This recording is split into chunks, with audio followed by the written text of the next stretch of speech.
இப்போ என்னன்னா வந்து ஒரு ஒரு சித்தர்களுக்கு ஒரு ஒரு மகிமை இருக்குன்ற மாதிரி சொல்கிறீங்க. நடிகர்களும் வந்து இப்போ ரீசெண்ட் டைம்ஸில் வந்து சித்தர் கோயிலுக்கு சூர்யாவாக இருக்கட்டும், யோகி பாபுவாக இருக்கட்டும், தனுஷாக இருக்கட்டும், இவங்க எல்லாருமே வந்து சித்தர் கோயிலுக்கு போய் ரீசெண்டாக கேள்விப்பட்டுட்டு இருந்தோம். அதெல்லாம் எதுக்காக? நான் ஒரு முக்கியமாக ஒரு விஷயம் சொன்னேன் பார்த்தீங்களா, மன அமைதின்னு விஷயம் சொன்னேன் பார்த்தீங்களா. ஆல்ரெடி பார்த்தீங்கன்னா அவங்க ஷூட்டிங் கீட்டிங் ஸ்ட்ரெஸ்ஸில் இருப்பாங்க. ஸோ நீங்கள் ஜீவசமாதி போய் உட்காரும்போது இன்ஸ்டண்ட்டாக உங்களுக்கு ரிலீஃப் கிடைக்கும். ஸோ அந்த இன்ஸ்டன்ட் ரிலீஃப் தான் வந்து ஜீவசமாதி போகிறாங்க. சித்தர்கள்னு வரப்போ இப்போ காசு இல்லாதவங்களால பரிகாரம் பண்ண முடியாது. இப்போ உங்ககிட்ட வந்த பரிகாரங்கள் பண்ண சொல்லுவீங்களே, அது என்ன மாதிரி? பரிகாரம் சொன்னீங்க. பரிகாரன்றது பார்த்தீங்கன்னா பண்ணிங்கன்னா வேலை செய்யுமா? வேலை செய்யும். அது நிரந்தரமாக வேலை செய்யணும்னா வேலை செய்யாது. ஏன்னா இன்றைக்கி நடக்கிற விஷயத்தை வந்து நம்ம தள்ளி போடுறோம், அவ்வளோதான். அந்த விஷயம் நம்மளுக்கோசம் காத்துட்ருக்கோம். இன்றைக்கி நம்ம பண்ணி முடிச்சோம், நம்ம சக்ஸஸ் ஆகிடணும். இன்னொரு 5 வருஷம் வச்சு பார்த்தீங்கன்னா அந்த பிரச்சனை வந்து நிற்கும். ஸோ நீங்கள் அப்போ திருப்பி பரிகாரம் பண்ணிங்கன்னா வேலைக்கு ஆகாது. இப்போ தெய்வ வழிபாடுன்னு ஒன்று இருக்குது, சித்தர் வழிபாடுன்னு ஒன்று இருக்குது. இது ரெண்டுத்துக்குமே என்ன டிஃப்ரென்ஸ்? விஷயமே சித்தர் வழிபாடு போய் நீங்கள் சரணாகி அடைஞ்சிட்டாங்களா, அவர் பிடிச்சிட்டா போதும், அவர் உங்களை வழிநடத்த ஆரம்பிச்சிருவார். இதுதான் விஷயம். நீங்கள் தெய்வ வழிபடும் போது பார்த்தீங்கன்னா அந்த பூஜை புனஸ்காரம் அதெல்லாம் இருக்குது. சில வழிமுறைகள் இருக்காங்க. இதை இப்படி தான் பண்ணணும், இந்த நேமம் இருக்குது, இந்த நேரத்துக்கு பண்ணக்கூடாது, இந்த நேரத்தை பண்ணணும். சித்தர்கள்லாம் வழிபடலான்னு சொல்கிறீங்க சார். அவங்களாம் எதுக்காக ஜீவசமாதி ஆகுறாங்க? இந்த உடல்லேருந்து இந்த உயிர் போச்சுன்னா, இந்த சிவம் போச்சுன்னா சவம், அவ்வளோதான். ஆனால் சித்தர்கள் அப்படி கிடையாதுமா. இந்த உடலும் இந்த உயிரும் சேர்த்து அந்த இடத்துல வந்து அவங்க சமாதி அடைகிறாங்க, ஜீவசமாதி ஆகிறாங்களா, அதுதான் ஜீவசமாதி.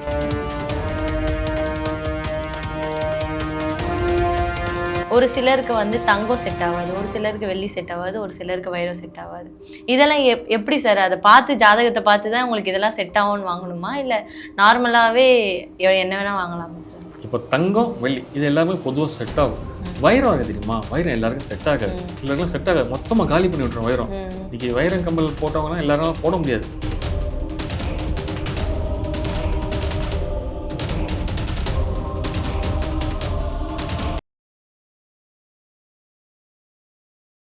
டிபிசி பக்தி நேயர்களுக்கு வணக்கம். இன்னைக்கு நம்ம நேர்காணல்ல ஆஸ்ட்ராலஜிஸ்ட் சித்தர் அருள் மணிவண்ணன் அவர்கள் தான் இருக்காரு. வணக்கம் சார். வணக்கம்மா. எந்த ஆஸ்ட்ராலஜிஸ்ட் கிட்ட போனாலும் ஒரு விதமாக ஜாதகங்கள் பார்க்குறாங்க. இப்போ உங்ககிட்ட வரவங்களுக்கு வந்து நீங்கள் ஒரு டெஸ்ட் வைப்பீங்களா சார்? அது என்ன சார்? டெஸ்ட்டு ஒன்றும் கிடையாதுமா. இப்போ வந்து பார்த்தீங்கன்னா வந்து அஸ்ட்ராலஜி பார்க்கணும்னு சொல்லி ஃபோன் பண்ணுவாங்க அப்பாயின்மெண்ட்டுக்கோசம். ஃபோன் பண்ண பார்த்தீங்கன்னா அவங்க பிரச்சனை என்னன்னு உங்களுக்கு ஃபோனில் பேசும்போது தெரியும். ஸோ அப்படின் போது பக்கத்தில் ஜீவசமாதி போயிட்டு வாங்க, நான் வந்து உங்களுக்கு பார்த்து சொல்கிறேன்னு சொல்லுவேன். அதுதான் இது வந்து டெஸ்ட்டு கிடையாது. ஏன்னு பார்த்தீங்கன்னா வந்து அவங்க மனசு ரொம்ப சங்கடத்தில் இருக்கும். இப்போ நம்ம பார்த்து சொல்லுவோம், ஒரு நாளைக்கு 3-4 பேர் தான் பார்க்குறது. ஸோ அப்படின் போது அவங்க போகும்போது அந்த ஜீவசமாதி போகும்போது அந்த மனசு இருக்குல்ல, அவங்க ஆறா இருக்குல்ல, ஆன்மா வந்து அது கனெக்ட் ஆகும். ஸோ அப்படின் போது அவங்க பிரச்சனை என்னன்னு தெரிய வரும். அப்போ வந்து அந்த குழப்பத்தில் இருக்கவங்க தீரும். இன்னொரு ரீசெண்டாக ஒருத்தர் பார்த்தீங்கன்னா ஃபோன் பண்ணார். சார் இந்த மாதிரி நான் வந்து இந்த கட்சியில் பெரிய ஆளாக இருக்கேன் அப்படின்னு சொல்லி எனக்கு பார்க்கணும்னு சொல்லி சொன்னார். சார் இல்லை சார், இந்த மாதிரி நீங்கள் சொல்கிறீங்க, நீங்கள் உங்கள் சென்னையில் தான் இருக்கார் அவர், உங்கள் வீடு பக்கத்தில் இந்த இடத்துல ஒரு ஜீவசமாதி இருக்குது. ஆமாங்க எனக்கு தெரியுங்க, நான் அந்த வழியாக போவேன், நீங்கள் அங்கே போயிட்டு வந்து எனக்கு ஃபோன் பண்ணி நான் பார்த்து சொல்கிறேன். அவர் சார் நான் போய் சொல்கிறேன்னு நினச்சிட்டு இருக்கீங்களா, அதை பாருங்கள் வீடியோ காலில் வரேன்னு பார்க்கும்போது அவர் பெரிய பிக் ஷாட். அவர் நீங்கள் எவ்வளோ ஃபீஸ் வாங்கிட்டேன்? சரி நான் இவ்வளோ தான் சார் வாங்க, நான் அதோட 5 மடங்கு 6 மடங்கு தரேன், பெரிய அமௌண்ட்டாக தரேன், நீங்கள் இப்போயே பார்த்து சொல்லுங்கள். சார் நீங்கள் எவ்வளோ காசு கொடுத்தாலும் வேணாம், நீங்கள் அங்கே போயிட்டு வாங்க, நான் உங்களுக்கு ஃப்ரீயாகவே பார்த்து தரேன். ஆனால் போக முடியாது. ஏன்னா சித்தர்களை பொறுத்த வரைக்கும் பார்த்தீங்கன்னா வந்து நீங்கள் ஜாதக ரீதியாக வந்து இப்போ நிறையா ப்ரொசீஜர் இருக்குது, இன்னொன்றும் சொல்கிறாங்க, இப்போ நிறைய ஃபார்மேட் பார்த்து சொல்கிறாங்க. ஆனால் நீங்கள் ஜீவசமாதி போகும்போது பார்த்தீங்கன்னா இந்த ஜாதக கட்டணம் இருக்குல்ல, அது முக்கால்வாசி நீங்கள் போக வேலை செய்யாமல் போயிடும் ஜாதக கட்டம். அப்படின்னும் போது இந்த கிரகங்கள் ஏற்பட அந்த கிரக தோஷமாகட்டும், இப்போ 7.5 சனி, அஷ்டம சனி, கண்டக சனி சொல்கிறாங்களே, அதெல்லாம் அங்கே வேலை செய்யாது. ஏன்னா அது என்னென்னா ஒரு நாளில் போயிட்டா வேலை செய்யுமானா வேலை செய்யாது. நீங்கள் ரெகுலராக ஜீவசமாதி போக என்ன இந்த ஜாதக கட்டம் வேலை செய்யாது. ஸோ அதனால தான் அவங்க வந்து ஃபஸ்ட்டு துணை வந்து நீங்கள் ஜீவசமாதி போயிட்டு வாங்க, போயிட்டு வந்து அவங்க ஜாதகம் பார்த்து சொல்கிறேன். அதுக்கு தான் நம்ம வந்து டெஸ்ட்டுன்னு சொல்கிறீங்க. டெஸ்ட் இல்லை, இது வந்து ஜஸ்ட் அவங்க போயிட்டு அவங்களுக்கு தெரிஞ்சுக்கிறது. இப்போ நான் யாருன்னு தெரிஞ்சுக்கிறது வந்து பார்த்தீங்கன்னா அங்கே போகும்போது அவங்க உட்காரும் போது அந்த அமைதி இருக்குல்ல, இப்போ இந்த இடத்துக்கு போனோம் சார், நல்ல வைப்ரேஷனாக இருந்தது, நாங்கள் மனசு கவலையில் இருந்தோம், இப்போ நாங்கள் அதுலேருந்து வெளியில் வந்துடுவோம் அப்படின் போது நிறைய பேர் சொல்லி கேட்டிருக்கோம். அதுதான் உண்மை. அதனால தான் நாங்கள் போயிட்டு வாங்க அப்புறம் ஜாதகம் பார்க்கணும்னு சொல்கிறதுமா. ஒரு சில ஆஸ்ட்ராலஜர்ஸ்லாம் வந்து நீங்கள் கோவிலுக்கு போங்க சரியாயிடும்லாம் சொல்லுவாங்க.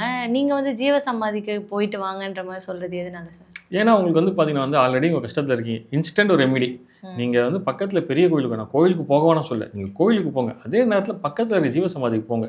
ஸோ அந்த ஜீவசமாதிக்கு போகும்போது பார்த்தீங்கன்னா நீங்கள் யாருன்றது உங்களுக்கு தெரிய வரும். ஏன்னா அங்கே இருக்க அந்த பீஸ்ஃபுல் இருக்குல்ல, ஆனால் அவங்க பார்த்தீங்கன்னா வந்து ஜீவன் அங்கே உள்ள அடக்கிட்டு உட்காந்துருக்காங்க. ஸோ அந்த ஜீவன் அங்கேயே உயிரோடு இருக்காங்க. சித்தர்கள் சமாதின்றது ஜீவ சமாதி அது. ஸோ அவங்க அங்கே லைவாக இருக்காங்க. அவங்க கூட போய் நம்ம கனெக்ட் ஆகும் போது பார்த்தீங்கன்னா போய்ட்டு அங்கே பீஸ்ஃபுல்லாக கண்ணை மூடி உட்காரும்போது பார்த்தீங்கன்னா வைங்களேன், நம்ம ஆன்மா அங்கே இருக்க அந்த பரமாத்மா கனெக்ட் ஆகும். ஸோ அப்படின்னும் போது நம்மளுக்கான விஷயம் வந்து நம்ம ஆன்மா வழிநடத்தும். நம்ம ஆன்மா கிட்ட வந்து பார்த்தீங்கன்னா நம்ம கனெக்ட் ஆகிட்டோம்னா வைங்களேன், இப்போ நல்ல வேலை திடீர்னு ஒரு வண்டியை போயிட்டுருக்கோம், சடனாக நிற்போம்ல, இப்போ என்னன்னு தெரியல, திடீர்னு யாரோ கை பிடிச்சி இழுத்த மாதிரி இருந்து நல்ல வேலை போயிருந்தா அடி போட்டுருமோ சொல்லுவோம். அதுதான் விஷயம். ஸோ அது கனெக்ட் ஆக என்ன ஆகுனா நம்மள அது வழி நடத்தும். இப்போ நம்ம ஆன்மா வழி நடத்த ஆரம்பிச்சிச்சுன்னு பார்த்தீங்கன்னா எது கரெக்ட் எது தப்பு, இவ்வளோ பிரச்சனை இருக்குது, எனக்கு இந்த நேரம் சரியில்லை, அதெல்லாம் நம்ம கவலைப்பட மாட்டோம். ஸோ இதுதான் வழி, இதுதான் வந்து ஒரு ரெமிடி அப்படின்ற மாதிரி நம்ம ஆன்மா வழி நடத்த ஆரம்பிச்சோம். ஸோ அது வந்து ஒரே நாள் நடக்காது. நீங்கள் ஜீவசமாதி ரெகுலராக போக அங்கே கனெக்ட் ஆக தான் அந்த விஷயம் வந்து தெளிப்பட வரும். ரெண்டாவது, இப்போ சிலர் பார்த்தீங்கன்னா வந்து பரிகாரம்னு விஷயம், அது அந்த கொஸ்டின் போகுது. சரி, நீங்கள் கோவிலுக்கு போகிறீங்க, ஸோ அப்படின்னும் போது அங்கே போகும்போது நீங்கள் ஒரு ஊரில் இருக்கோம், சார் இந்த அந்த கோயில் போக சொல்கிறாங்க ஜோசியர், நான் சென்னையில் இருப்பேன், மதுரையில் மீனாட்சி அம்மன் கோயில் போக சொல்கிறாங்கன்னு. இப்போ குடும்பத்தோடு போகிறதுன்னு பார்த்தீங்கன்னா அது பொருளாதார ரீதியாக வந்து பார்த்தீங்கன்னா பெரிய விஷயம். ஏன்னா ஆல்ரெடி அவங்க கஷ்டத்தில் இருக்காங்க. ஸோ அப்படின்னும் போது அவங்க பக்கத்தில் ஜீவசமாதினும் போது அவங்க ஈஸியாக ஆக்சஸ் பண்ணலாம். ஸோ அவங்க குடும்பத்தோடு அங்கே போகும்போது அவங்க உட்காரும் போது அது யார் போகிறாங்களோ அவங்க மட்டும் இல்லை, அவங்க குடும்பத்துக்கும் சேர்த்து பலன் கிடைக்கிற விஷயம் தான் ஜீவசமாதி. அதனால தான் எல்லோரும் ஜீவசமாதி போக சொல்கிறது. நிறைய ஜீவ சமாதிகள் இருக்குது சார்.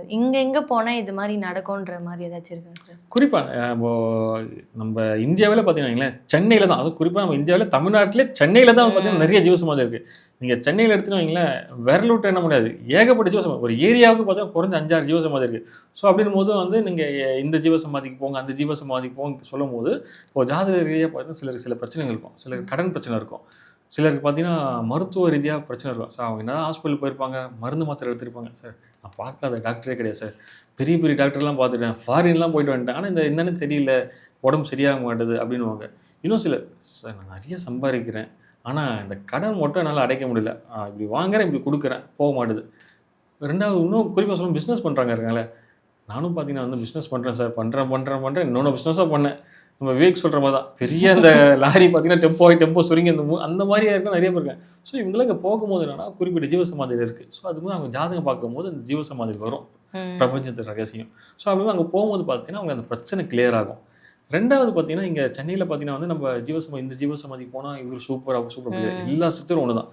ஏன்னா இப்போ பார்த்தீங்கன்னா வந்து இப்போ சித்தருங்கும் போது ஒவ்வொரு விஷயத்தில் வந்து ஒருத்தர் ஸ்பெஷலிஸ்ட்டாக இருப்பாங்க. சிலர் பார்த்தீங்கன்னா வந்து மருத்துவத்தில் இருப்பாங்க, சிலர் பார்த்தீங்கன்னா வந்து கண்டம் பாயத்தில் இருப்பாங்களே, இப்போ கூடு அதில் ஸ்பெஷலிஸ்ட்டாக இருப்பாங்க. இன்னும் சிலர் பார்த்தீங்கன்னா வந்து நம்ம தங்கத்தை உருவாக்குவாங்க தெரியுமா, அதாவது தகரத்தை தங்கமாக்குவாங்க, அதில் இருப்பாங்க. இன்னும் சிலர் பார்த்தீங்கன்னா வந்து குண்டலினியில் ஸ்பெஷலிஸ்ட்டாக இருப்பாங்க. இன்னும் சிலர் பார்த்தீங்கன்னா ஜாதகத்தில் ஸ்பெஷலிஸ்ட் இருப்பாங்க. ஸோ அந்த மாதிரி ஒருத்தர் ஒரு இந்த விஷயத்தில் பார்த்தீங்கன்னா கை தெரிந்தவங்களாக இருப்பாங்க.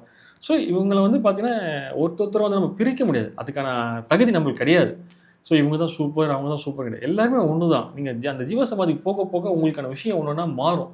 ரெண்டாவது பார்த்தீங்கன்னா வந்து நீங்கள் ஜீவசமாதிக்கு போக என்ன ஆகும்னா உங்கள் மனசு அமைதிப்படும். ஒன்ஸ் நம்ம மனசு அமைதியாயிட்டாலே போதும், நம்ம எடுக்கிற டிசிஷன் கரெக்டாக தப்பான்னு தெரிய வந்துடும். ஒரு விஷயம் படப்படப்பாக இருக்கும்போது ஒரு விஷயம் தப்பாக பண்ணிடும், அது பார்த்தீங்கன்னா நாளைக்கு ஃபியூச்சரில் பெரிய இடத்துல போய் பிரச்சனை உண்டாக்கிடும். நம்ம வந்து ஒரு மனசு அமைதியாக இருக்கும்போது நம்ம சஞ்சலமே இல்லாமல் மனசு ஒரு கிளியர் தெளிந்த நீரோடையாக இருக்கும்போது பார்த்தீங்கன்னா வந்து உங்களுக்கு என்ன யோசனை எடுத்தாலும் சரி, நீங்கள் என்ன ஒரு டிசிஷன் அது கரெக்டாக இருக்கும். ஏன்னா அந்த மனசு அமைதி பார்த்தீங்கன்னா சித்தர் ஜீவசமெல்லாம் கிடைக்கும். நீங்கள் வேறு எந்த மாதிரியான இடத்துக்கு போனாலுமே கிடைக்காது. நீங்கள் ஜீவசமாதிக்கு போன போது மட்டும்தான் அந்த மன அமைதின்ற விஷயம் கண்டிப்பாக கிடைக்கும். அது ஏன்னா உங்களுக்கு வந்து பார்த்தீங்கன்னா பெரிய செலவே கிடையாது. நீங்கள் இங்கே இருக்கீங்களா, பக்கத்தில் எந்த ஊர் அப்படிங்கும் போது நம்ம கமெண்ட் செக்ஷனில் கேட்டிங்கன்னா போதும், நாங்கள் உங்களுக்கு சொல்லி விடுறோம். அந்த பக்கத்தில் ஜீவசமாதி இருக்கும்போது பார்த்தீங்கன்னா அங்கே போகும்போது பார்த்தீங்கன்னா மன அமைதி. ஏன்னா இன்றைக்கி பார்த்தீங்கன்னா வந்து ஸ்ட்ரெஸ்ன்றது பாருங்கள் பெரிய விஷயமா இருக்குது. அதுவும் பார்த்தீங்கன்னா குறிப்பாக நம்ம இந்த 90 கிட்ஸ் ஆகட்டும் 2K கிட்ஸுக்காக வரும், இன்னும் கேட்ட ஸ்ட்ரெஸ்ன்றாங்க. அதிகபட்சம் பார்த்தா முடி கொட்ட ஆரம்பிச்சுன்றாங்க. ஏன்டானா ஸ்ட்ரெஸ்ஸில் முடி கொட்டுது ப்ரோன்றாங்க, ப்ரோ அப்படின்றாங்க. ஸோ அப்படிங்கும்போது இங்கே போங்கப்பா, இங்கே போனால் உங்களுக்கு மனது நிம்மதியாகும். அப்படியாங்க ப்ரோ, சரி ப்ரோ போய் பார்க்குற ப்ரோன்ற அவங்க வந்து ஸ்லாங் அது. ஸோ அப்படிங்கும்போது அவங்க போகும்போது பசங்க போகிறாங்க, ப்ரோ போனோம் ப்ரோ, நல்லா வைபாக இருந்து ப்ரோ, என்னப்பா வைபா சூப்பராக இருந்து ப்ரோன்ற போது சரி சந்தோஷமாக போங்க, ரெகுலராக போங்க.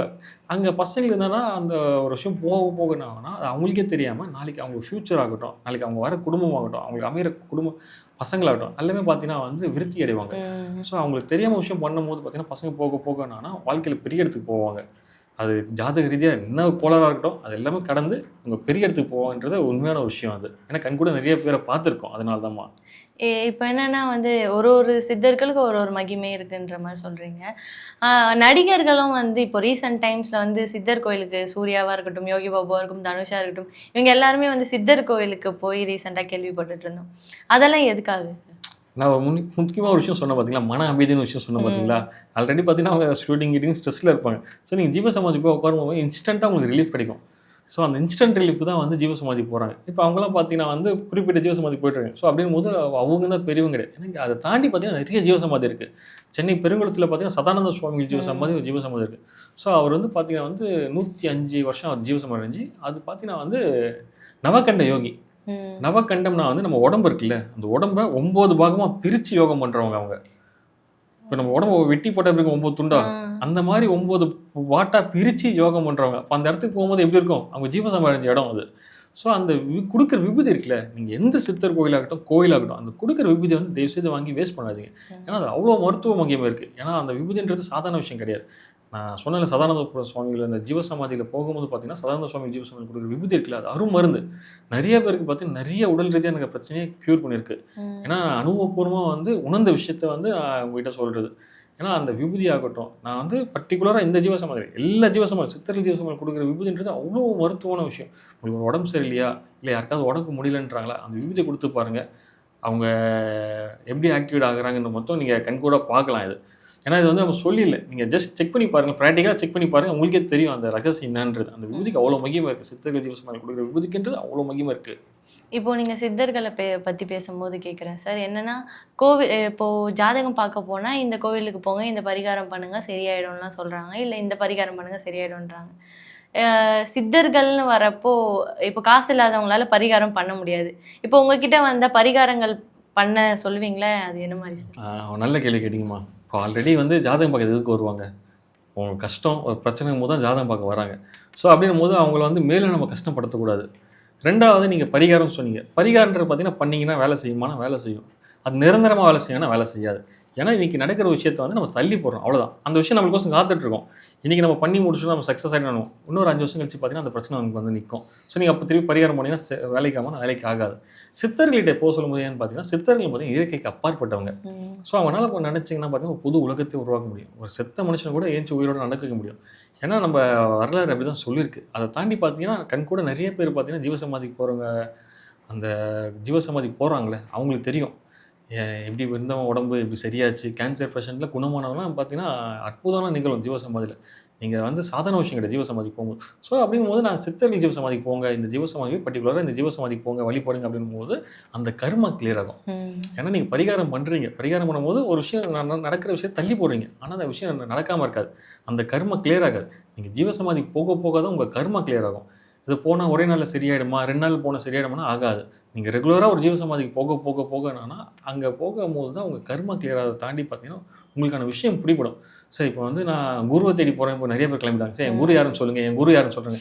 குரு வந்து யாருன்னு சொல்ல முடியாதுங்க, இவர் தான் உங்கள் குருன்னு சொல்ல முடியாது. இப்போ பொதுவாக பார்த்தீங்கன்னா நம்ம 12 ராசிகள் பார்த்தீங்கன்னா 18 சித்தரை வந்து வகைப்படுத்தி வச்சிருக்காங்க. அது வந்து பொது தான். இவர் தான் உங்கள் குருன்னு யாரும் சொல்ல முடியாது. நீங்கள் ஒரு ஜீவசமாதியாக போக தான் உங்கள் குரு உங்களை தேடி வருவார். இதில் எதாவது சூட்சமே. நம்ம வந்து குருவை தேடி நம்ம போனோம், குரு நம்மளை தேடி வந்தார். நீங்கள் குரு தேடின்னு ஒரு அடி எடுத்து வச்சிங்கன்னா ஒரு 10 அடி எடுத்து வச்சுருவார். இது உடனே நடக்குமா, நடக்காது. நீங்கள் ஒரு 4 ஜீவசமாதி போவீங்க, போக நீங்கள் அந்த ஜீவசமாதி போனீங்களா, அங்கே ஒரு ஜீவசமாதி பக்கத்தில். ஸோ அப்படிங்கும்போது கனெக்ட் ஆகும். நீங்கள் உட்காந்து யோசிக்கும் போது ஆமாம் நம்ம அங்கே போகணும், அம்மா இங்கே போக சொன்னாங்க, எதுக்கு இங்கே போக சொன்னாங்க, நம்ம ரெகுலராக இங்கே போயிட்டுருக்கோம், நம்ம இத்தனை நாள் அங்கே தான் போயிருந்தோம். ஸோ அப்படின்னும் போது உங்கள் குரு யார், இவர்கிட்ட நம்ம ஏன் வந்தோம், இங்கே வந்து நமக்கு வாழ்க்கையில் நிறைய விஷயம் மாறி இருக்குது, நம்ம குடும்பத்தில் வந்து நம்ம உயர்ந்த நிலைக்கு போயிருக்கோம் அப்படின்னு யோசிக்கும் போது தான் இவர் தான் நம்ம குரு போல அப்படின்னு தான் அங்கிருந்து அந்த குரு சிஷ்யன்ற கனெக்ட் ஆகுமே. ஸோ அப்படின்னு இவர் தான் அவங்க குருப்பா, அவங்க ஜாதகம் பார்த்து சொல்லிட்ட மாதிரி தான் உங்க குரு, நீ இந்த சித்தத்தை பிடிச்சிக்கோ அப்படிலாம் கிடையாது. யாராலையும் அப்படி அடித்து சொல்ல முடியாது. ஏன்னா அது சொன்னால் அது பொய். உங்கள் குரு தான் உங்களை தேடி வர, நீங்கள் குரு தேடி போக முடியாது. ஆட்டோமேட்டிக்காக நீ தேட ஆரம்பிச்சுன்னா குரு தேடி வந்துடுவாருமா. அதை தாண்டி நீங்கள் ஜீவசமாதி போக என்ன ஆகும்னா, இப்போ நீங்கள் போகிறீங்கன்னு வைங்களேன், உங்களை மட்டும் நல்லது பண்ண மாட்டாங்க, உங்கள் குடும்பம் இருக்குல்ல, உங்கள் குடும்பமும் சேர்ந்து வந்து அந்த சுகத்தை அனுபவிக்கும். நீங்கள் ஜீவசமாதி போகிறீங்க, அங்கே வழிபடுறீங்க, அங்கே உங்களால் முடிஞ்ச ஹெல்ப்பை பண்ணுறீங்க. ஸோ அப்படின்னும் போது உங்கள் குடும்பம் விருத்தி ஆகும். ரெண்டாவது இப்போது நீங்கள் விஷயம் சொல்கிறீங்க யாருக்காவது, நீங்கள் போங்க இந்தாங்க கொஞ்சம் எடுத்து ஹெல்ப் பண்ணுங்கள், உங்கள் கையில் விஷயம் கொடுக்கும்போது அந்த வாங்குறாங்க தெரியுமா, அவங்களும் செழிப்பாகுவாங்க. இதுதான் ஜீவசமாதி சூட்சமே. ஆனால் இது ஒரே நாள் நடக்காது. இங்கே போக போக தான் விஷயம்லாம் மாறும். இப்போ என்னன்னா சித்தர்களை பற்றி பேசுகிறோம்.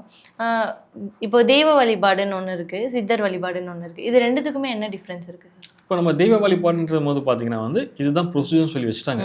அது வந்து ஒரு ஆல்ரெடி டிராஃப்ட் பண்ண விஷயம். சித்தர் வழிபாடில் பார்த்தீங்கன்னா அந்த மாதிரி எதுவுமே கிடையாது. நீங்கள் போகிறீங்களா அன்பா லவ், அதான் காதலாய் கசிந்து கண்ணீர் மல்லிகைன்ற ஒரு விஷயம் இருக்குல்ல. ஸோ அப்படிங்கும்போது இந்த வந்து இப்படி தான் வழி போடணும், அப்படி தான் வழி போடணும். அங்கே போகிறோமா எனக்கு தெரியாது, நான் உங்களை நம்பி வந்திருக்கேன், நீங்கள் என்னை காப்பாற்றுங்க, சரணாகதின்னு விஷயம் இருக்குல்ல. அது தெய்வ வழிபாடும் சரி சித்தர் வழிபாடும் சரி, ஸ்பெசிஃபிக்காக சித்தர் வழிபாடு படி நீங்கள் சரணாகதி அடைஞ்சிட்டாங்களா, அவர் பிடிச்சிட்டா போதும், அவர் உங்களை வழிநடத்த ஆரம்பிச்சிருவார். இதுதான் விஷயம். நீங்கள் தெய்வ வழிபடும் போது பார்த்தீங்கன்னா அந்த பூஜை புனஸ்காரம் அதெல்லாம் இருக்குது, சில வழிமுறைகள் இருக்காங்க. இதை இப்படி தான் பண்ணணும், இந்த நேமம் இருக்குது, இந்த நேரத்துக்கு பண்ணக்கூடாது, இந்த நேரத்தை பண்ணணும்.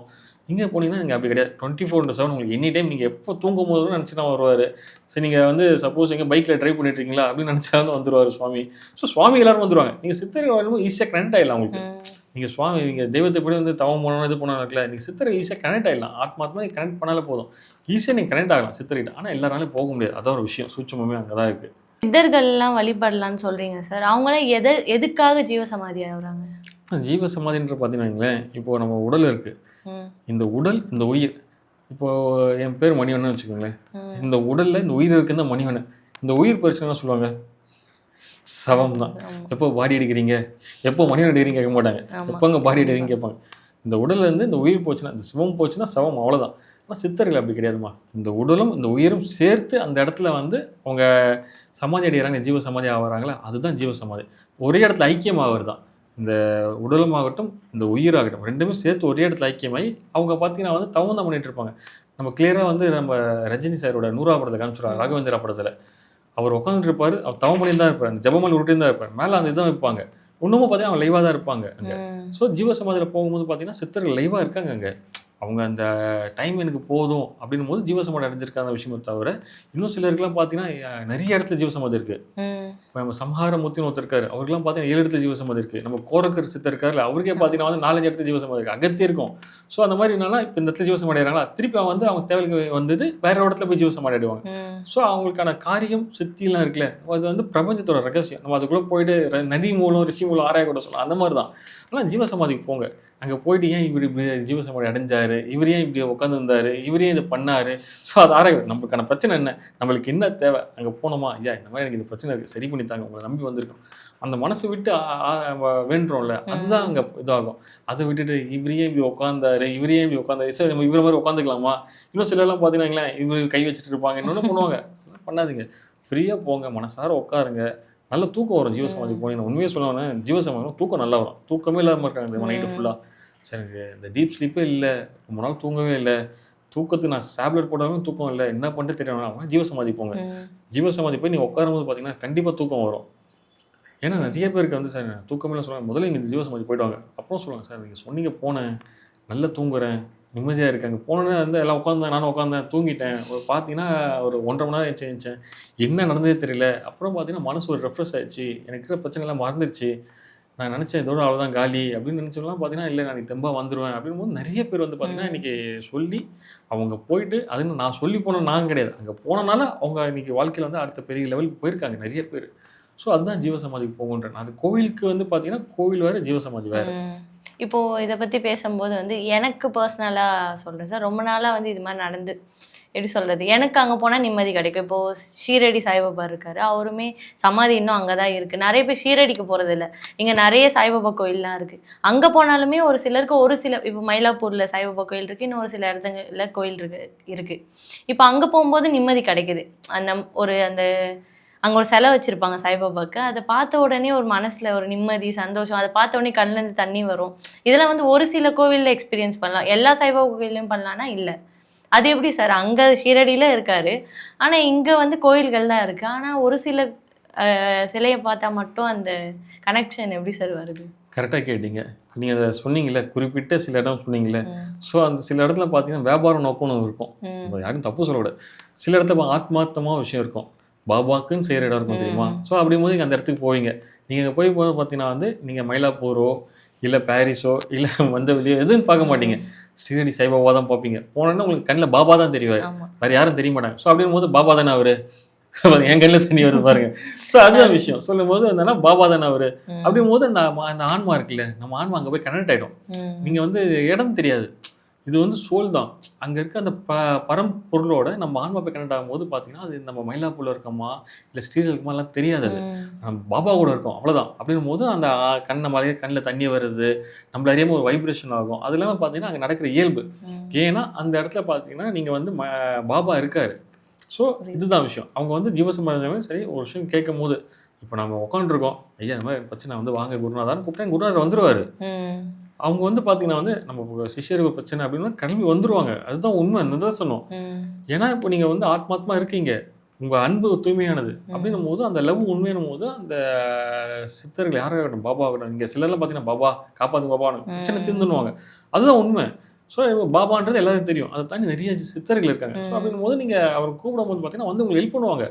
தெய்வம் மனித ரூபம்னுவாங்களே, எந்த விதத்தில் வரான்னு தெரியல சார். யாரோ ஒருத்தர் வந்தாங்க சார், பட்டு ஹெல்ப் பண்ணாங்க சார், போயிட்டாங்க சார், யாருன்னே தெரியல சார், நல்லாவே தப்பிச்சேன் சார், இல்லைனா வந்து பெரிய கண்டம் தான் சார், எப்படி தப்பிச்சேனே தெரியாது, நல்லா வண்டிக்கு வந்தாலும் எனக்கு அப்படியே ஆப்போசிட்டில் வண்டிக்கு பார்த்தீங்கன்னா தலைக்கீழே குப்பரை கிடக்குது, போனால் என்னன்னு தெரியாது, ஆனால் எனக்கு எந்த ஒரு அடி இல்லாமல் சேஃபாக இதாகிட்டேன் சார், வண்டிக்கு ஒரு சின்ன கீரல் கூட இல்லை சார், நிறைய பேர் சொல்லி கேட்டிருக்கோம். காரணம் இதுதான்மா. ஏன்னா நம்ம வந்து எப்போ எந்த இடத்துல நமக்கு கை கொடுத்து தூக்குவான்னு தெரியாது. நம்ம மனசார அந்த வேண்டும் போது பார்த்தீங்கன்னா ஒரு விஷயம் போது ஆபத்துன்னு சொல்லி கூப்பிட்டா வந்துருவாங்களா, அதுதான் சித்தர்கள். இப்போ இதெல்லாம் ஒரு பக்கம் இருக்கட்டும் சார். ஜாதக ரீதியாக வரப்போ வந்து ஒரு சிலருக்கு வந்து தங்கம் செட் ஆகாது, ஒரு சிலருக்கு வெள்ளி செட் ஆகாது, ஒரு சிலருக்கு வைரம் செட் ஆகாது. இதெல்லாம் எப்படி சார்? அதை பார்த்து ஜாதகத்தை பார்த்து தான் உங்களுக்கு இதெல்லாம் செட் ஆகும்னு வாங்கணுமா, இல்லை நார்மலாகவே என்ன வேணால் வாங்கலாமா சார்? இப்போ தங்கம் வெள்ளி இது எல்லாமே பொதுவாக செட் ஆகும். வைரம் வாங்க தெரியுமா? வைரம் எல்லாருக்கும் செட் ஆகாது. ஏன்னா சில ராசி நேரங்கள் மட்டும்தான் வைரம் செட் ஆகும். சிலர்லாம் பார்த்தீங்கன்னா ஆசையாக வைரம் கம்பல் வாங்கி போடுவாங்க, ஃபேமிலியில் இருப்பாங்க. அடுத்து பார்த்தீங்கன்னா எங்களேன் ஹஸ்பண்ட் ஒய்ஃபில் பிரச்சனை வரும், விட்டால் போதும் குடும்பத்தை விட்டு ஓடிலான்னு எனக்கு தோணும். டிவோர்ஸ் வரைக்கும்லாம் போயிருக்கு நிறைய ஃபேமிலியில். கேட்பேன், என்ன சார் ஆச்சு, நல்லா தான் இருக்குது, நேரம் நல்லா தான் இருக்குது, உங்களுக்கு பிரச்சனை இல்லையே, ஏன் உங்களுக்குள்ள பிரச்சனை தெரியல சார். ஸோ வீடு வாஸ்து அதுவும் நல்லா தான் இருக்கும். ரெண்டாவது பார்க்க கட்டத்தையும் பார்க்க கரெக்டாக தான் இருக்கும். இல்லை வேறு என்ன சார் பிரச்சனை, இல்லை சார் ஏதோ சந்தேகமாக இருக்குது சார். என்னங்க நல்லா தான் இருக்காங்க அவங்க சந்தேகம், ஏதாவது புதுசாக வாங்கி போட்டிங்களா, இல்லை புதுசாக ஏதாவது இடம் வாங்கிக்கலாம். இல்லை சார் இந்த கம்பல் தான் சார் வாங்கினேன், சின்னதாக இந்த காதில் போட்டிருப்பேன் சார், இந்த கம்பல் சார், சார் வைர கம்பல் சார், ரீசெண்டாக தான் சார் வாங்கணும் சார், சார் கைட்டி போட்டுருங்க சார், வைரம் சார் நாங்கள் குடும்பம் வேணுமா இல்லை வைர கம்பல் வேணுமா. இந்த மாதிரி வைரம் வந்து எல்லாரும் போடக்கூடாதுமா, அது சிலருக்கு மட்டும்தான் செட் ஆகும், சிலருக்குலாம் செட் ஆகாது, மொத்தமாக காலி பண்ணி விட்டுரும் வைரம். இன்றைக்கி வைரம் கம்பல் போட்டவங்கன்னா எல்லாராலும் போட முடியாது, யாரும் காசு இருக்குது எல்லாரும் வாங்கி போடலாம், ஆனால் எல்லாருக்கும் செட் ஆகாது வைர கம்பல். அதுதான் விஷயம். தங்கம் வெள்ளி எல்லாருக்கும் செட் ஆகும், அது பொது காமன். வைரம் எல்லாருக்கும் செட் ஆகாது. இன்னும் சிலர் பார்த்தீங்கன்னா தோஷம் உள்ள கல்லெல்லாம் இருக்கும் வைரம். ஸோ அதெல்லாம் பார்த்து எடுக்கணும். ஸோ நீங்கள் தோஷம் நீங்கள் ஒரு வைரம் செட் ஆகும்னு சொல்லிட்டாங்க, நீங்கள் வாங்குறீங்க, அந்த கல்லில் தோஷம் இருந்ததுன்னா வைங்களேன் அதுவும் காலி பண்ணிவிடும். ஸோ இந்த ஜெம்ஸை பொறுத்த வரைக்கும் பார்த்தீங்கன்னா அது ஒன்று ஒரு விஷயம் இருக்குது. சிலருக்கு தசா புத்தி ஒன்று விஷயம் இருக்கும், அந்த தசைக்கு ஏற்ற கல் போட்டிங்கன்னா சிறப்பாக இருக்கும்.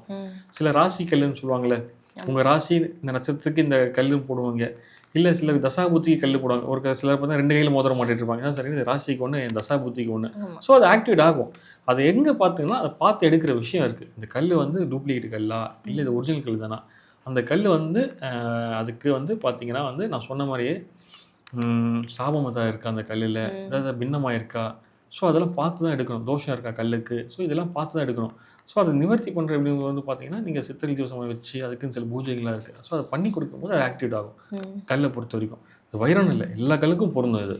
இப்போ ஒரு சிலர்லாம் வந்து தெரியாமலே இதுதான், இப்போது நீங்கள் சொன்ன மாதிரி தான் கலராக கல்லெல்லாம் போடுறாங்க, உங்கள் ராசிக்கு இந்த கலர் போடுங்கன்னெலாம் சொல்லுவாங்க ஒரு சிலர், அதுக்கேற்ற மாதிரி போடுவாங்க. ஒரு சிலர் அதெல்லாம் தெரியாமலே அந்த மோதிரம் வாங்கி போகிறதா இருக்கட்டும், இந்த ஆமை மாதிரி மோதிரம்லாம் போட்டுலாம் பார்த்துருக்கோம் ரீசெண்ட் கொஞ்ச நாளைக்கு முன்னாடி. அதெல்லாம் தெரியாமல் போட்டால் ஒரு விஷயம் என்ன நடக்கணும்னு இருக்கோ அது நடக்குமா எப்படி சார்? கரெக்டாக சொன்னீங்கம்மா. இப்போ நீங்கள் பார்த்தீங்கன்னா மக்கள் வந்து நம்மளுக்கு இந்த பிரச்சனை தீர்ந்தால் போதும், ஏதாவது வாங்கி கையில் மாட்டிக்கலான்ட்டு கலர் வாங்கி போடுறாங்க. நீங்கள் வந்து பிளாஸ்டிக் கல் போட்டால் அதுவும் வேலை செய்யாது. இப்போ இந்த டூப்ளிகேட் கல்லாம் போட்டிங்கன்னா, இதே நீங்கள் ஒரிஜினல் கல் வாங்கி போட்டிங்கன்னா நீங்கள் நல்ல கல் வாங்கி போட்டால் பிரச்சனை இல்லை. சப்போஸ் ஏதாவது விற்கிறது மலிவு கம்மியாக கிடச்சி வாங்கி போட்டோன்னா காலி பண்ணுவோம். இந்த ஆமை மோதிரம், இன்னொன்று பார்த்தீங்கன்னா சிங்க மோதிரம் போட்டுட்ருக்காங்க. இன்னொன்று போட்டுருக்காங்க. எதுக்கு சார்னா இது வந்து ராசிகள் இந்த விரல லேடிஸ்லாம் பார்த்தீங்கன்னா இப்போ இந்த நடுவரில் போடக்கூடாது. ஏன்னா அது வந்து பார்த்தீங்கன்னா அவங்க உடல் ரீதியாக நிறைய பிரச்சனை கொடுக்கும். ஃபேஷன் சொல்லி ரொம்ப தூரம் போகிறதுக்கு இந்த 2 மோதிர விரலும் நம்ம எதுக்கு தனியாக செப்பரேட் பண்ணி வச்சிருக்காங்க. இதுதான் மோதிர விரல். இந்த விரலில் பார்த்தீங்கன்னா சுண்டு விரலில் போட்டுக்கலாம், மற்றபடி எந்த விரலும் போடக்கூடாது. இன்னும் சில பார்த்தீங்கன்னா கட்ட விரலாம் ஃபுல்லாக மாட்டி வச்சிருக்காங்க. ஏன்னா சார் கேட்டேன்னா, சார் இது வந்து ஆம மோதிரம் சார் போட என்ன சார் ஆகுதுன்னா, இல்லை சார் சொன்னாங்க இந்த மாதிரி டிவியில் ஆம மோதிரம் போட்டால் நல்லாயிருக்கும். எதுக்கு சார் ஆம மோதிரம் போட்டிங்க? இல்லை சார் எதாவது நடக்குதா உங்களுக்கு போட்டிங்களா? இல்லை சார் பிஸ்னஸ் தான் ஆமை மாதிரி போயிட்டு இருக்கு சார். சார் என்ன சார் முயல் மாதிரி ஓடி இந்த பிஸ்னஸை ஆமை மாதிரி போட்டிங்க? தெரியல சார். இந்த மோதிரம் போட்டப்போ தான் நான் ரியலைஸ் பண்ணுவாங்க. சார் கேட்குறேன், மோதிரம் போட்டிங்க, நல்ல நடந்ததா இல்லை கெட்ட நடந்ததா, எப்படி போயிட்டுருக்கு? அப்போவும் யோசிப்பாங்க. ஆமாம் சார் நீங்கள் சொன்னீங்க, இந்த மோதிரம் போடாமல் யோசிச்சேன். ஆமாம் சார் நல்லா போய் இந்த பிஸ்னஸை மாற்றி மாற்றி அடி வாங்கிச்சு. சிலர்லாம் அவங்களே தெரியாமல் கவுத்து விட்டுருவாங்க. ஏன்னா அது நேரம் அந்த மாதிரி. இன்னும் குறிப்பாக சொல்ல போனால் சிலர்லாம் பார்த்தீங்கன்னா வீட்டில் வந்து பார்த்தீங்கன்னா அந்த எந்திரம் வச்சுருப்பாங்க. சார் இந்த எந்திரம் வாங்கி வச்சா நல்லது சொல்லி வச்சு பண்ணோம், பூஜை பண்ணோம். மேரு வாங்கி வச்சு பண்ணால் பூஜை பண்ணால் நல்லதுன்னுவாங்க. எல்லாருக்கும் மேரு எந்திரம்லாம் செட் ஆகாது. அது யார் யாருக்கு செட் ஆகுமோ அதுக்குன்னு நீங்கள் எந்திரம் வச்சு வழிபடுறதுக்கு எந்திரக்குன்னு தனி பூஜை முறைகள் இருக்குது. அதுக்குன்னு நிறைய ஃபார்மாலிட்டிஸ் இருக்குது. எல்லாராலையும் எந்திரம் வச்சு வழிபட முடியாது. எந்திரத்தை நம்ம எங்கே வச்சு வழிபடுறோம்? கோயிலில் தான் வச்சு வழிபடுறோம். அங்கே தான் அது. நீங்கள் எந்திரம் வீட்டில் வைக்கிறீங்கன்னா சுத்தபத்தமாக இருக்கணும். ரெண்டாவது வந்து பார்த்தீங்கன்னா வீட்டில் லேடிஸ் அந்த பிரச்சனை இருக்கக்கூடாது. நான்வெஜ் பக்கத்தில் சமைக்கக்கூடாது. அந்த சுற்றி இருக்க இடம் நம்ம தூய்மையாக வச்சுக்கணும். அதுக்குன்னு டெய்லி பூஜை இருக்குது, இந்த நெய்வேத்தியம் இருக்குது, இந்த அபிஷேகங்கள் இருக்குது அப்படின்னு போது நிறைய ப்ரொசீஜர். இன்னைக்கிறவங்க வந்து பார்த்தீங்கன்னா சார் இந்த எந்திர வீட்டில் வச்சு நல்லது அப்படின்னு சொல்லிட்டு வேலைக்கு போயிடுவாங்க.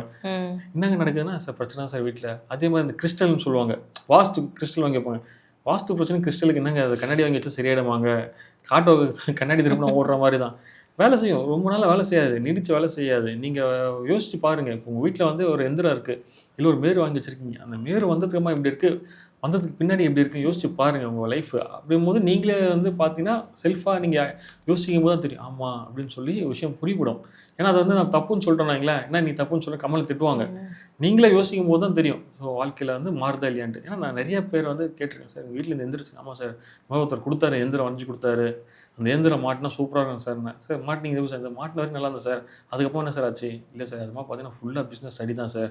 இன்றைக்கி இருக்கிறத விட்டுட்டு எப்படியோ தப்பிச்சு வந்தால் போதும் நிலைமை சார். ஏன் சார் காரணம் பார்க்க நீங்களே யோசிச்சு பாருங்கள். அந்த எந்திரம் வரத்துக்கு முன்னாடி நீங்கள் எப்படி இருந்தீங்க, வந்ததுக்கு அப்புறம் எப்படி இருக்கீங்க, அப்போ தான் அவங்களுக்கு வந்து புரிய வரும். ஸோ இதுதான் விஷயன்றது.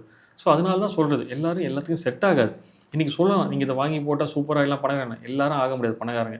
இந்த ராசிக்காரங்க வாங்கி போட்டால் சூப்பராக இல்லை, எல்லாருக்கும் செட் ஆகாது. யார் யாருக்கு என்னென்ன விதியோ என்ன கர்மாவோ அதுதான் நடக்கும்.